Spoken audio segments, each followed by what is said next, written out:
guys, welcome to this episode of The Rachel Cruze Show. And today I'm going to answer a question that many of you have been asking. Is it possible to afford a home in our economy? And listen, this is a big pain point that a lot of people are feeling because with inflation and the cost of living being so high right now, it seems more and more difficult to save for a down payment. And listen, this problem is very real, absolutely. But it's not something that you can't overcome. So let's talk about some of the real estate trends we're seeing right now and what they mean for you and your money and what you can do right now to buy a home when you're ready. All right, the first real estate trend is low inventory. So this means that there are fewer listings available than there are interested buyers. So this is a classic supply and demand issue, but inventory has slowly been moving upwards since May of 2022, giving house hunters more options. And hopefully this trend continues. So for you, this means that you need to be prepared to make an offer quickly. Now, I'm not saying rush into anything because this is a really big decision, but what I am saying is knowing what you want, being open to sacrificing some of those wants, maybe broadening your search to other areas, getting pre-approved up front. All of these things are steps to help you have success when it comes to buying a home. The second trend that we're seeing is a rise in annual home values. So this means that the price of homes is steadily going up. And if you already own one, this is really good news for you. That means your investment is paying off even more quickly than you expected.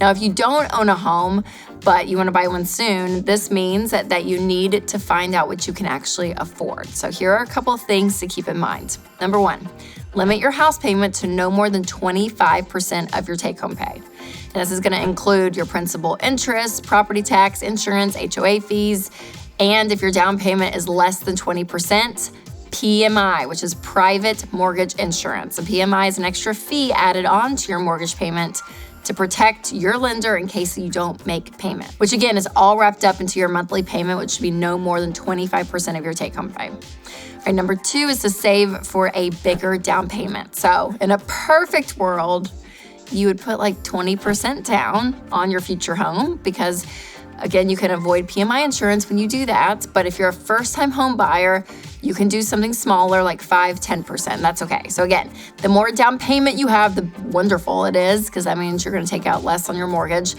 But again, if you have at least 5% as a first-time home buyer, go ahead and do it.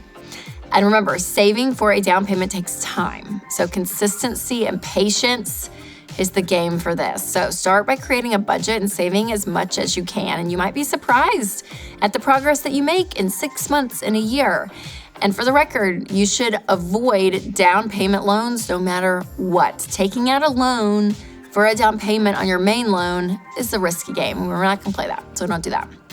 Next, choose a 15-year fixed rate conventional mortgage. So this is the lowest total cost home loan that's out there. And it's really the only one we recommend at Ramsey because we want your house paid off quickly and not be in debt forever and ever and ever. Now there's other plans like a 30-year, an FHA, or an adjustable rate mortgage.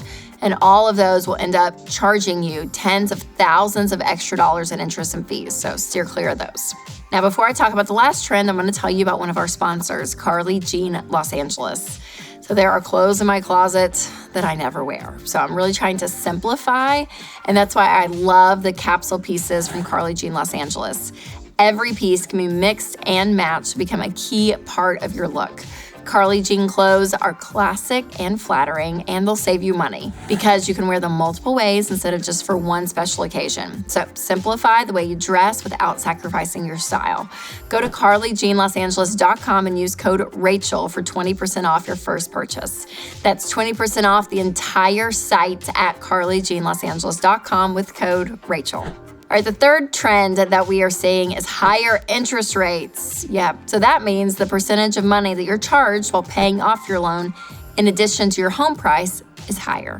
So get this, we saw an increase from 2.8% to 6.36% from January to October in 2022 when the Federal Reserve decided to raise interest rates. I mean, that is a crazy jump, you guys, in just a few months. Now, higher rates make it more difficult for buyers to afford the loan. that they want on their house. So give yourself some grace if that means that you can't buy the house that you really want to or as quickly as you want to, because you're not alone. That's how a lot of people are feeling. And this is really an unexpected hurdle for a lot of people, especially first-time home buyers, because you can't control the housing market or the government. So it's terrible. It's not fun.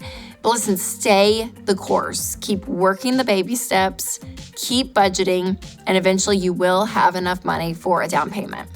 All right, now that we've been talking about some of the current trends when it comes to real estate, let's talk about your next steps for you to be able to buy a home when the time is right for you.